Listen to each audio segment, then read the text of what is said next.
آج ہمارے بچوں کو تقریر سنا سنا کبھی ہم روزے دار نہ بنا سکے. کیوں؟ پوری زندگی باپ روزہ نہیں رکھتے، رمضان کے بھی نہیں رکھتے شریف ہیں، رمضان شریف کے بھی روزے نہیں رکھتے. کہا کہ اللہ کے نام پہ جان تو دے سکتا ہوں لیکن چائے سے پیار اتنا ہے کہ رمضان شریف میں چائے کے بغیر رہ نہیں سکتا، گٹکے کے بغیر نہیں رہ سکتا، بیڑی سگریٹ کے بغیر نہیں رہ سکتا. میں نے کہا حد ہے تجھ پر، افسوس ہے جو اللہ کے نام پہ بیڑی سگریٹ نہ چھوڑ سکے چند گھنٹوں کے لیے، اس کو مسلمان کہلانے کا حق ہے. مسلمان تو وہ تھے بھائی جو اللہ کے نام پہ پہلی رات کی دلہن چھوڑ کر جان دینے کے لیے آ گئے تھے.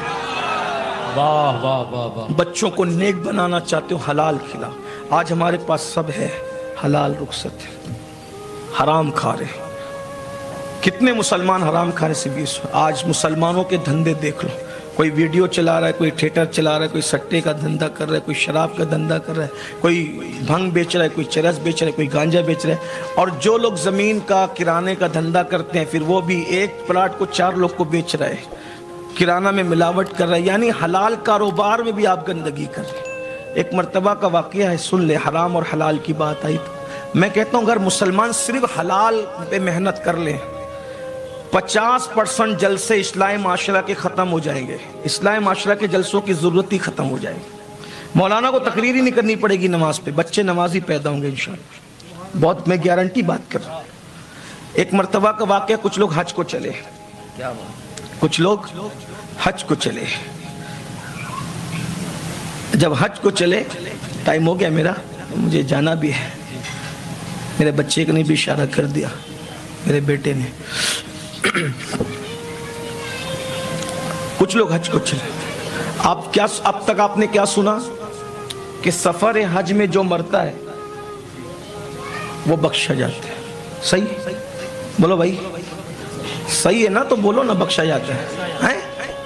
ڈرتے کیوں؟ اب میں تو فقیر آدمی ہوں، صوفیوں کا غلام ہوں. اگر غلط بھی جواب دو گے تو کوئی گردن تھوڑی آپ کی اتارنی ہے. بولو بھائی، حج کے سفر میں بخشا جائے گا کہ نہیں بخشا جائے گا؟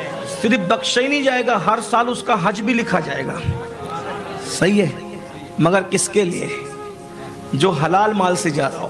واہ واہ واہ واہ واہ واہ واہ. اگر زمین میں گبن کیا، بہنوں کا حصہ دبا لیا، بھائیوں کا حصہ دبا لیا، چوری کر لی، حرام سے کما لیا، اور پھر حج کو جا رہا ہے تو اب اس کا انجام سنو کیا ہے. حج کو جا رہے تھے، قافلے میں ایک شخص مر گیا. سفر حج میں مرنا کتنی فضیلت ہے. میں کہا جن کی فضیلت ہے انہی کی ہے، بس سب کی نہیں ہے. ٹھیک ہے نا؟ سب کی نہیں ہے. اس لیے بات سمجھو، گدھے گھوڑے کو ایک صف میں مت کھڑا کرو. جو فضیلتیں جن کے لیے بس انہی کے لیے ہے. سفر حج ہے، ایک آدمی مر گیا. جب مر گیا تو لوگوں نے اس کی قبر کھودی. بھائی حاجی صاحب مر گئے. حاجی صاحب کیا خوش نصیب ہے، بخشے گئے، جنت کے دولہا بن گئے، ہر سال حج ہوگا. لیکن قبر کھودی، بڑے بڑے سانپ. بولو اللہ کی پناہ، معاذ اللہ، اللہ کی پناہ، اللہ کی پناہ. اللہ ہم سب کو اپنی پناہ عطا فرمائے. آمین.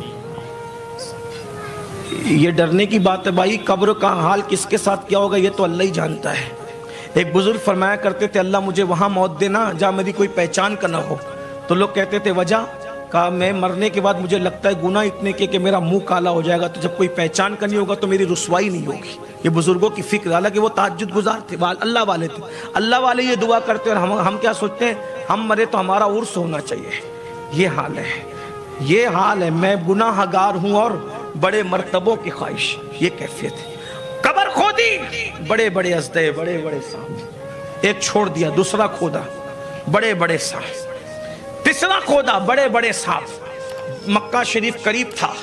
کسی کو قافلے والوں کا جلدی دوڑو جاؤ اور مفتی مکہ، حبر الامہ، رئیس المفسرین، سید المفسرین سیدنا عبداللہ ابن عباس سے جا کر کے مسئلہ پوچھ کر آؤ. جہاں قبر کھودتے ہیں ازدے نکلتے ہیں، کیا کریں؟ اور حاجی صاحب ہے. سرکار ابن عباس نے کہا جاؤ جاؤ، پوری دنیا بھی کھود ڈالو گے تو یہ ازدے ختم نہیں ہوگی. اس لیے جہاں ہے اسی ازدے کے ساتھ اس کو دفن کر دو. تو لوگوں نے پوچھا ابن عباس، ایک حاجی کے ساتھ یہ معاملہ؟ ہم نے تو یہ سنا کہ حاجی بخشا جاتا ہے اور ہر سال حج کرتا ہے. فرمایا جاؤ تحقیق کر لو کہ وہ ضرور حرام میں مبتلا ہوگا. حرام کی وجہ سے اس کے ساتھ یہ سلوک ہو رہا ہے. اس کو وہیں دفن کر دیا. جب اس کی بیوی سے پوچھا کہ ابن عباس نے کچھ کہا, تم بتاؤ تمہارا شوہر کیسا تھا؟ نیک بہت تھا, لیکن وہ گلے کا اناج کا دھندا کرتا تھا. اور کیا کرتا تھا؟ تھوڑا سا اناج نکال کر کے گھر میں پکانے کے لیے دے دیتا تھا, اور اس میں پانی اور بھوسا ملا کر کے اس کا وزن بڑھا دیا کرتا تھا. اس ملاوٹ کی وجہ سے شاید اس کے ساتھ یہ سلوک کیا گیا. آپ مجھے بتائیں, کوئی اناج بیچ کر اس میں بھوسا ملا کر کے بیچے, اس کے ساتھ یہ ہو. جو لوگ جوئے کا دھندا کرتے ہیں ان کا کیا ہوگا؟ جو شراب کے دھندے کرتے ہیں ان کا کیا ہوگا؟ جو امت کے اندر, بستیوں کے اندر حرام بیچتے ہیں ان کا کیا ہوگا؟ اس لیے لوگوں توبہ کرو. استعمال کرنے والے بھی توبہ کرو اور بیچنے خریدنے والے بھی توبہ کرو. اور یاد رکھنا آخری جملہ یہ, تم حلال کھاؤ گے انشاءاللہ تمہاری نسلوں میں نیک لوگ پیدا ہوں گے. غوث اعظم کے صدقے اللہ تعالی ہم سب کو توفیق دے. گفتگو کے درمیان کوئی غلطی ہو تو اللہ معاف کر دے.